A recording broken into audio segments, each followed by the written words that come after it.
Hey, Hope City. Thanks for joining me this evening. I'm so glad to be here with you tonight. So, it's December 20th, 2020, and we are in our Hope Arrive series. And today, Pastor John was preaching about hope for the world. And of course, the hope for the world is Jesus.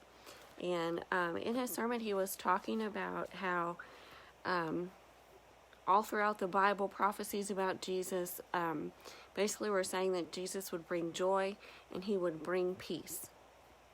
And as followers of Christ, I think that that's our job also, because we are to be Christ-like and help to bring joy and peace to other people.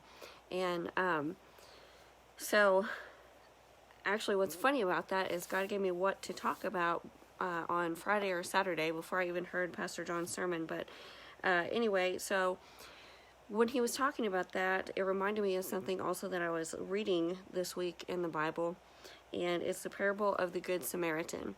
And I think we kind of sometimes talk about that in our language or in our culture, like this person is Good Samaritan, like they're so awesome, blah blah whatever.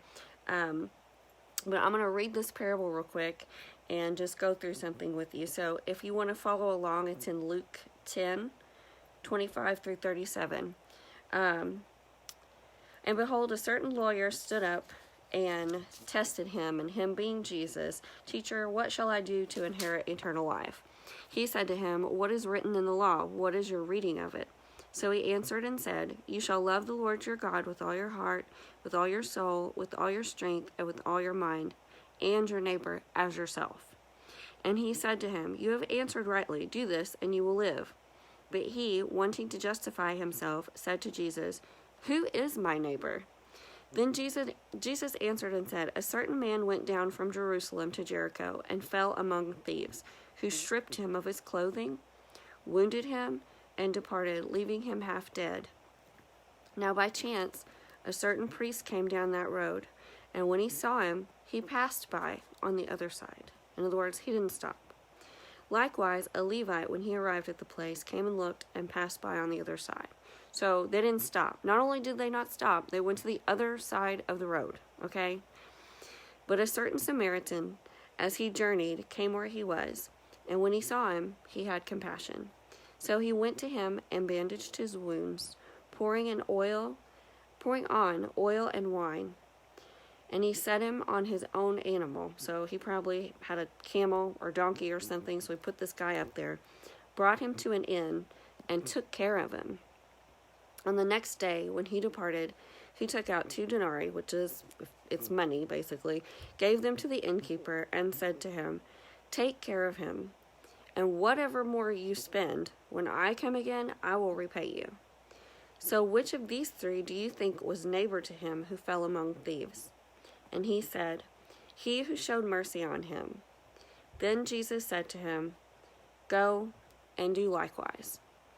So a lot of times when we talk about somebody being a good Samaritan, they're kind of like, in our terms, doing extra, except like in a good way. They're doing extra. Somebody's done them wrong. Oh, they're doing extra for them. They're still being nice to them. They're blessing them, whatever. And I think as followers of Christ, in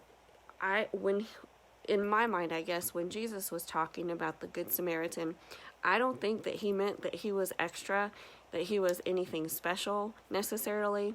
Not speaking bad about him, but like he wasn't like extraordinary for doing these things. He was just acting like Jesus would have acted towards this man, seeing him, first of all, like those other people didn't even see him or pretended not to see him. Then he took care of him in that moment. Then this guy even went further to pay for him being taken care of in future days. And so I think that that's really what Jesus meant about that it's not anything special or whatever, but in our terms, that's extra. And I think it's good to be extra as long as it's being extra in the way that God has called us to be.